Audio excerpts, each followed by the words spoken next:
المدى هذه الامور ستؤثر في العمليه؟ هو انا عايز اوصل لحضرتك معلومه ان هيبقى في حروب جامده جدا في البرلمان الكل، لان البرلمان ده لازم اللي يخش يبقى قادر على توصيل الناس لبر الامان. الناس محتاجه الانقاذ. يعني الشباب اللي احنا بنتكلم عليها دلوقتي، احنا لو وصلنا للتعداد السكاني بتاعنا، احنا عندنا 60% من التعداد السكاني بتاع الشعب المصري من 15 ل 35 سنه. الشعب ده، الشباب دي محتاجه عمل، واحنا مشكلتنا في العمل. لو ما فيش عمل في بطاله يبقى في ادمان. بالتاكيد البطاله هتولد مشاكل اجتماعيه، في ادمان يبقى في جريمه. يبقى احنا لازم نرجع الموضوع دوت يا فندم بتسهيل ان البرلمان اللي هيطلع 2015 يبقى قادر على تشريع القوانين وسمناها اللي هي مساعده الشباب دي في تسهيل قروض بتكون مش معقده، اماكن للتسويق بتاعت حضرتك بقى بتتكلم على الشباب، بتتناول يمكن الملفات اللي المفروض تبقى لها الاولويه طبعا في كمان امام مجلس النواب القادم. طبعا في كمان حاجات مهمه كل ما يتعلق طبعا وفي حاجات مهمه جدا طبعا هنقولها دلوقتي. انا مش عايز اطول على حضرتك وعلى المشاهدين، بس انا بتكلم على جزء الشباب لان هو مستقبل مصر. السن دوت مطلوب ان احنا لازم نراعيه ونبص له كويس جدا.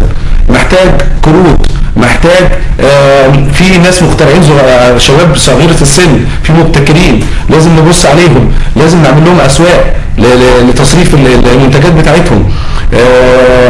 في طبعا برضو في السن ده في سن التعليم برضو ده حاجه مهمه جدا لازم نبص عليها، من الملفات المهمه طبعا جدا يا فندم.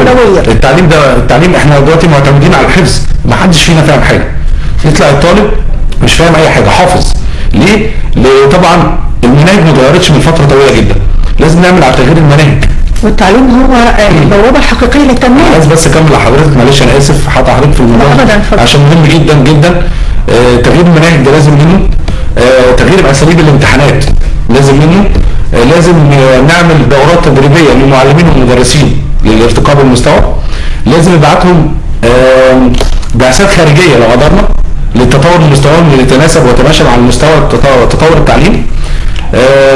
احنا عندنا على سبيل المثال مثلا هنقولوا ماليزيا زمان كانت من زمن يعني كانت دوله ناميه، دلوقتي اصبحت بتلقب بالنمور الاسيويه عن طريق ان هو رئيس الوزراء مهاتير محمد، رئيس الوزراء بتاعهم عمل الراجل ده خصص 80% من ايرادات الشعب لتطوير التعليم. لذلك لقبت بهذا النمور الاسيويه، دلوقتي بتنافس اكبر الدول الاوروبيه. انا عايز اضيف ان اندونيسيا ما عندهاش اي موارد طبيعيه.